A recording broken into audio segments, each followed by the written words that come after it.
Hello friends, this is Otz, and today's video is 3 tier lists in one. We will be comparing the different item types and talk about which one is better than the others. We will also compare the individual items to let you know which ones you should be using in which circumstance. And we will also delve into the add-ons of each item type and tell you which ones are worth running and why not. Before I start, and of course there's timestamps in the description if you want to skip to any part in particular, can I just say that I'm very disappointed that in the 6 years that I've been playing this game, there's never been a new item type introduced for survivors? How crazy is that? We get new killers every 3 months. Every now and then we get a special item that you can use against a specific killer, like the first aid sprays against Wesker. But there's never been a new general item for survivors. Why? You should maybe ask the developers to introduce more variety. Sadly, some of these items that I'm going to talk about haven't changed in years, and they're the same, exactly the same as I found them when I started playing this game so many years ago. But there's also been some subtle changes or indirect changes, so this tier list should hopefully be the most up-to-date. As you can see, I consider medkits to be at the top. I think they are the strongest out of all the item types. They are the easiest to use. They make sure that you can heal yourself even when no perks to heal yourself are available, even when no teammates are available. They make solo play a lot easier, and even though they have been nerfed, especially if you hit skill checks, you can save quite a bit of time healing yourself compared to another person healing you. Healing yourself with a medkit is still more efficient than someone else healing you. You can also use them to heal other people very fast, and they have some nice add-ons. So medkits are probably the strongest and should save the most time in your average match. Toolboxes, though, are pretty damn good. They save you time on gens, even if it's little. Saving a bit of time at the start is really, really good for survivors. They also have some opportunities to be used as well for sabotaging, which doesn't come into play a lot, but it can have a big impact in the game. They're really good, even if only for saving a bit of time at the start. Flashlights, you could have argued some time ago, would be the fourth spot in the tier list. But with the current strength of perks like Background Player that allows survivors to massively sprint forward and get a flashlight even with some crazy distance between the killer and you, these are really, really strong right now. They're mostly used for flashlight rescues, but they also have some utility in chase, blinding the killer after every loop, maybe losing them with certain perks, and also to do things like blinding zombies, which is always useful. Keys are generally not too good, other than to help you escape when you're the last person alive. If you care about that, then they are pretty decent. But they do have one add-on that allows you to see the auto of the killer, which makes them immediately better. They are, for that reason, pretty okay.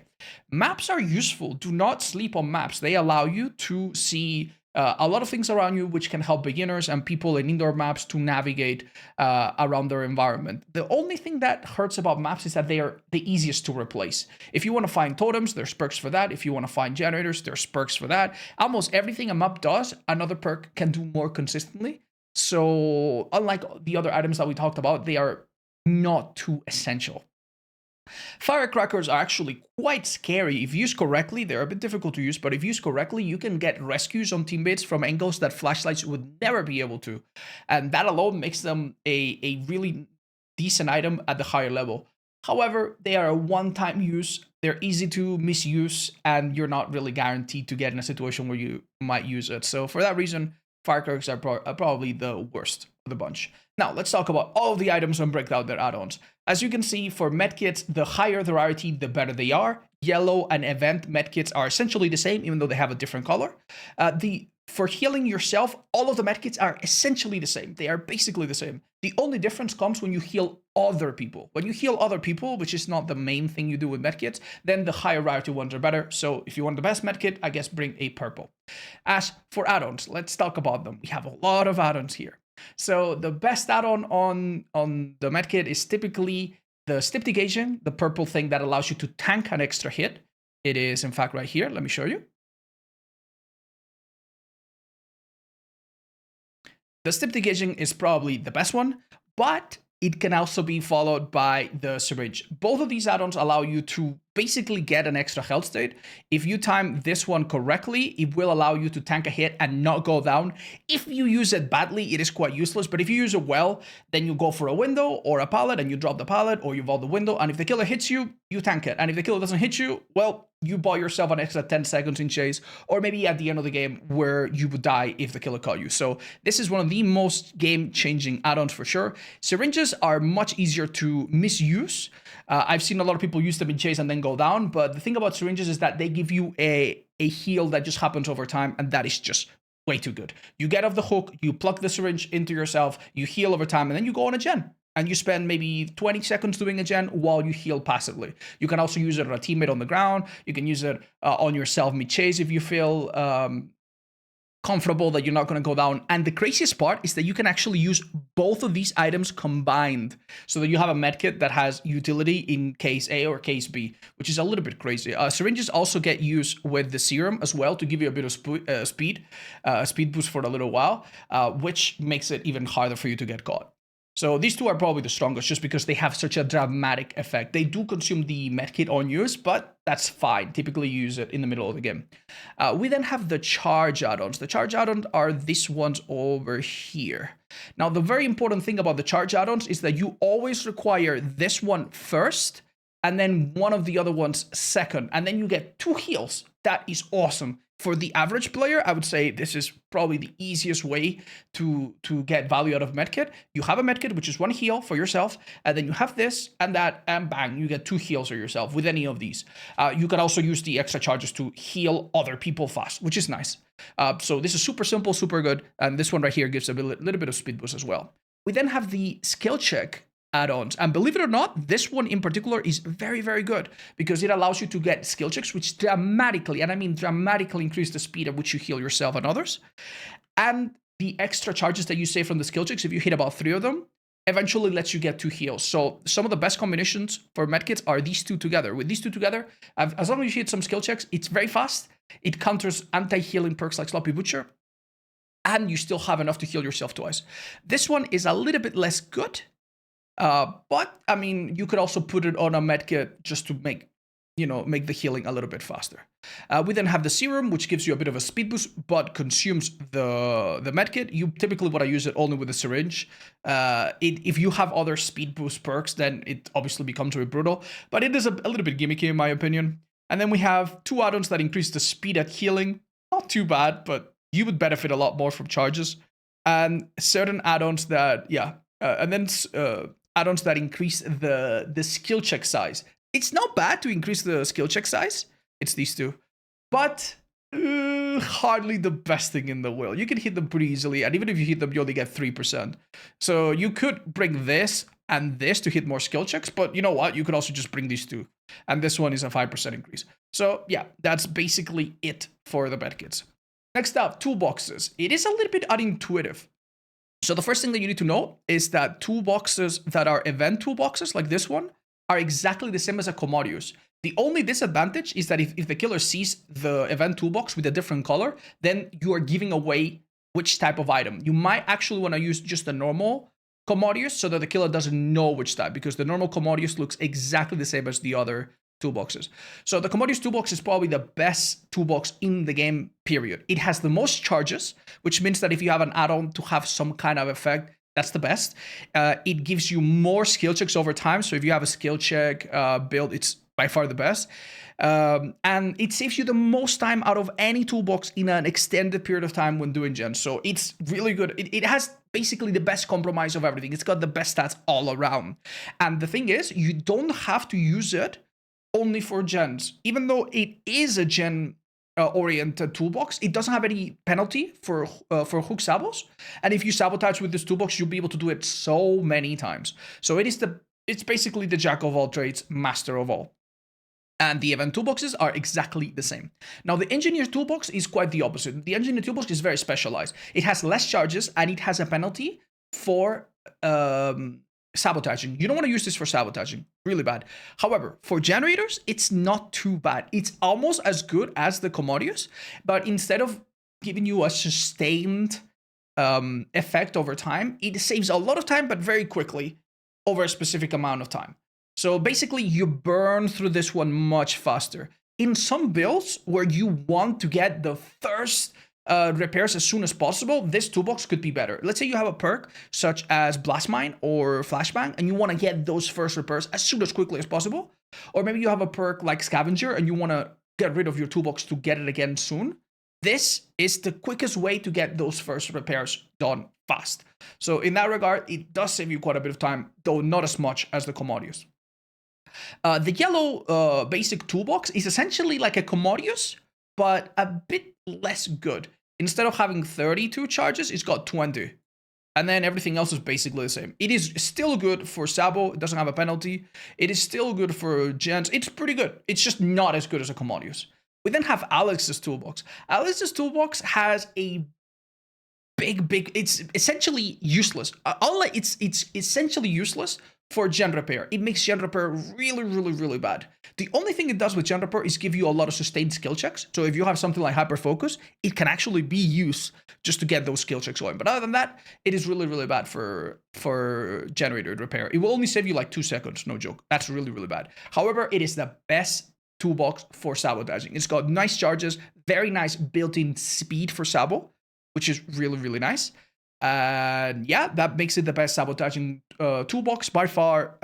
That's basically all you need to know. We then have the other green toolbox that you would think might be on par. This one sucks. This one is a little bit better for gen repairs and has a penalty for Sabo. So you do not want this for Sabo. And frankly, for gen repairs, the yellow or the green are just basically better. They just basically work better. So yeah, this is like a weaker version of the engineers. Don't bother. And then the brown one is essentially like a watered down version of the yellow one. It works for everything, but it's less nice. It doesn't have as many charges and it doesn't last as long. If you use this on a generator, you save about 5 seconds, maybe a bit more with the skill checks you get. Not quite as nice. So basically for if you don't know what to bring this one and you'll never go wrong. As for the add-ons, the best add-on by far is the brand new part. The brand new part gives you a skill check. If you hit it, the gen loses 10%, and now that's it. You save 10% of a gen. That's about 9 seconds immediately. And the craziest part is that even if the killer interrupts you, even if the killer kicks the gen, that never goes away. And all the perks that affect the gen speed, all the perks that would remove 20% of a gen or something like that, now are proportionally weaker on that gen that you used this on. Yeah, this is really good. And the best part is that it doesn't matter what you use it on. You could use this on a brown toolbox and it would still be pretty damn nice. The next best add-ons are the charge add-ons. The charge add-ons are these two. They increase the charges on the toolbox and make an already good toolbox last even longer. The nice part about having more charges is that if you have an effect on that toolbox from like one of the other add-ons, it lasts longer. If you want to go for sabos, you can do it you can do it for a higher number of sabotages before you run out. It helps with the gen speed, and more importantly, it just gives you sustain so that you get more and more skill checks. So if you have this with say hyper focus, you're gonna get skill check for longer and longer. Really good stuff. Yeah, you can almost never go wrong with these add-ons because they help both with Sabo and with gen speed. Although theoretically, in practice, you shouldn't be sabotaging 20 million hooks, so you shouldn't be needing these. Then we have the speed add-ons that increase the speed. Watch out, because on toolboxes that are already speedy, this effect doesn't feel that good. You put this on engineers, it's not even that big of a deal. Maybe use charges instead, but they're still really good. You put this on a Commodious that we saw earlier, oh dude, they're really nice. The best two add-ons probably on your average toolbox, other than the brand new part, are these two together. These are really nice.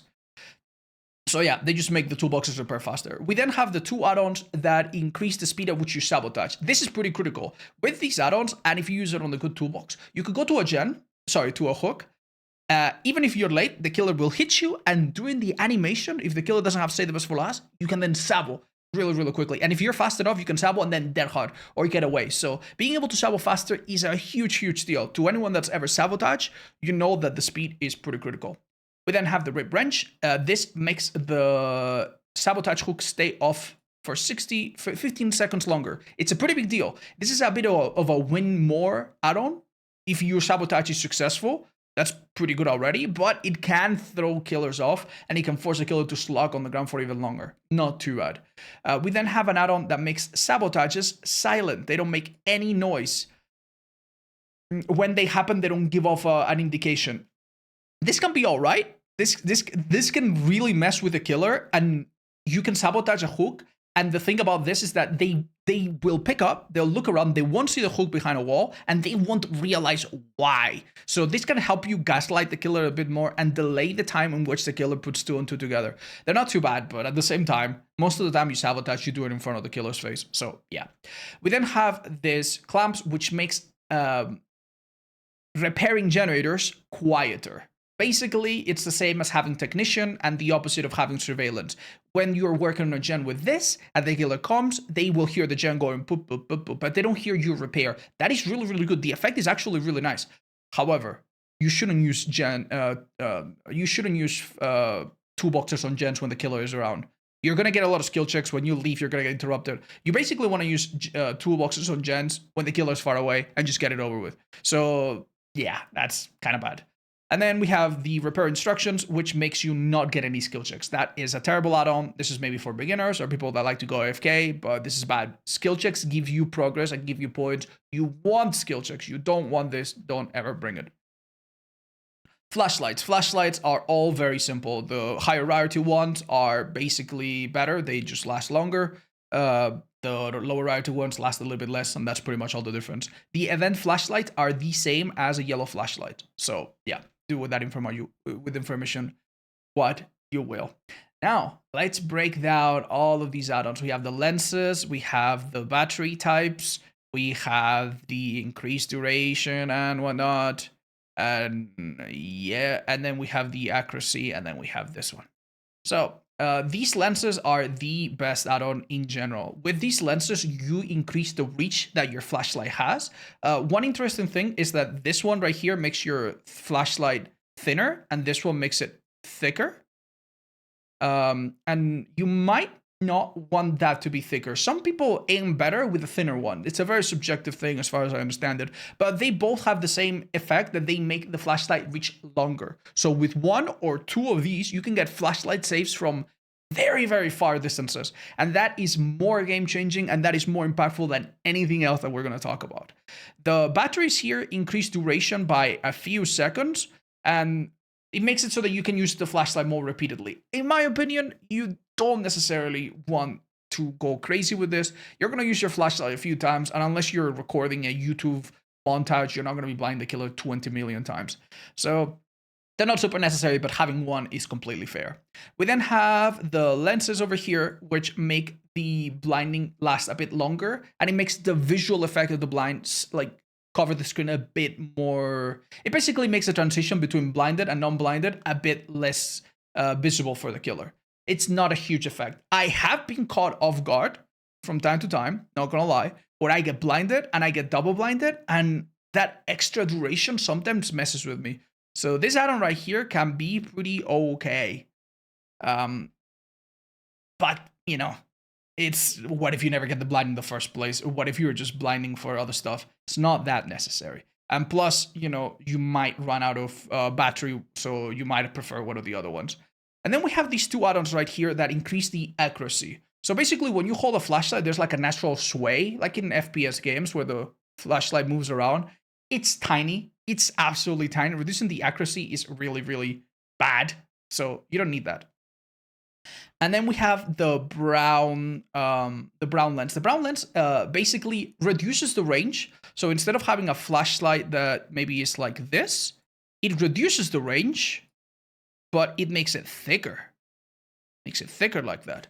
And that is good in some situations where you aim to the right of the killer's face, but you still get the blind.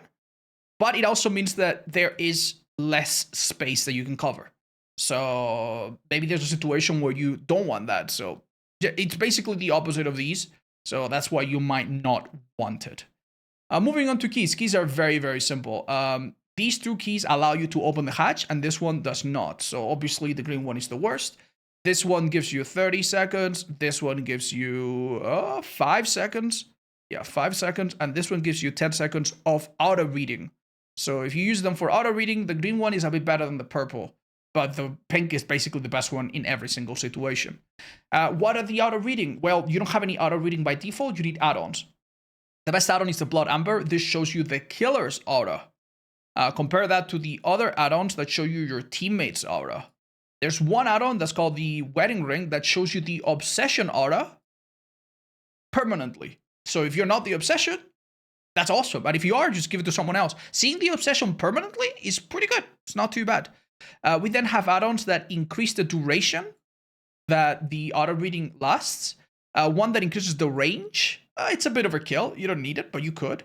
And two add-ons that save the key if you die or if you lose the key. So yeah. I mean, these two obviously don't have any effect in game. It's just if you're running out of keys, you can run them. One of them is if you die, one of them is if you lose it. So the best combination by far is extra duration. With extra duration, you have, I think, 45 seconds of key auto reading with the pink one. And unfortunately, when you use the Blood Amber, it gets halved. So it becomes 22.5 or so. But that's still amazing. Seeing the killer for 20 seconds and then being able to get more of that with perks if you need to, it's great. So these two are the real stars of the show. And everything else is less useful. Basically, the way you use this is you hear the terror radius, you tap the key, and now you see where the killer is. In Chase, you tap the key, they can mind game you around loops. It works on any killer that's not detectable. So yeah, pretty damn good. Maps are extremely simple. The pink one is just better. The green map doesn't track much. It doesn't track gates. It doesn't track totems. It doesn't track the hatch. And you need certain add-ons to track them. But the pink one tracks everything by default. So it's basically much, much better. So this add-on here lets you see totems. This add-on here lets you see exit gates. And this add-on here lets you see the hatch. So these add-ons are pretty bad because if you're running a pink totem, it already does that. You don't need them at all. This add-on is actually quite interesting. It puts a beam of light that can be seen from across the map, but it's not very useful. If you're in comms, you can just call out what you need. And if you're not in comms, people are not going to understand what this means. So yeah, it's interesting, but whatever. We then have two add-ons that are almost identical. They increase the time in which you can use the map. Pretty good. They have different effects, but they're basically the same. And then two add-ons that increase the range. You can run them both to stack them. Running one of them is already pretty good. Basically, the map has a range like this, and with one add-on, it's like that, and with two add-ons, it's like that. And believe it or not, and you're in the center. Believe it or not, having just one already makes it much, much harder for you to miss anything. But the best add-on by far is the Crystal Bead, I think it's called. Or whatever this is called. This add-on makes it so that everything you illuminate, everything you track is shown to your teammates. There are some perks that add things to your map. For example, Detective's Hunch will pick up everything around you when a gen gets completed and add it to your map. And then if you use the map, oh, I forgot to mention, by the way, yeah, when you use things like keys, you can go through killers sometimes. That's something. So when you're holding the map, this allows you to illuminate and show everything to everyone. This can be so good. I've been sometimes in matches where my teammates use this and I suddenly see all the gens in their maps. It's really, really useful. So yeah, this helps beginners. This helps experienced players in indoor maps where things are hard to find. It's really, really nice. It's just a shame that basically maps are not as good as the other items. And then we have Firecrackers. Firecrackers, by the way, include flashbangs. Flashbangs and Firecrackers, all of them are essentially the same. You throw them, they explode. They can be used to blind the killer on a corner if they don't hear it. They can be used to blind zombies. They can be used to get saves. They can be used to force a killer to look away while they're holding their power, which is really useful. They're not bad. It's just that when you use them, they're gone. The scariest part to do with these, for sure, is getting flashbang saves or Firecracker saves with things like background player. So yeah. In my opinion, I think Firecrackers are a little bit better. I think, in my opinion, are a little bit harder to see, especially if you don't have the red one. So if the killer doesn't notice it in your hand, I think they're more likely to fall for it. But, you know, we're splitting hairs. These are basically the same. And also, they're a special item with no add-ons, so there's no add-ons to discuss, which means that this video is over. And normally, this is the part where I would be like, oh, damn, I might need to remake this video in 5 months because they're going to change. But they're probably not going to change any of this for the next 5 years. So enjoy. This information that you just absorbed is going to be relevant for years to come. Hooray.